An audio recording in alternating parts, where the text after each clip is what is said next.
kung May 1 lang po ibibigay, karamihan naman po walang pasok. So hindi naman po nila mararamdaman. Yung benepisyo matatanggap po nila.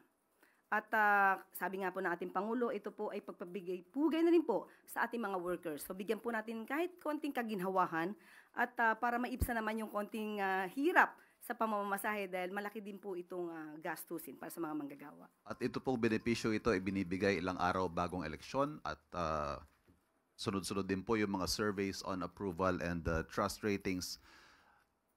Ano ho ang masasabi ng Malacanang sa mga maaring hindi maiwasang magbigay ng mali siya rito sa pagbibigay ng benepisyong ito sa mga manggagawa at sa mga commuter? Ang May 1 po kasi International Labor Day po ito. Hindi naman po natin pwedeng ibigay ito sa mga manggagawa sa December.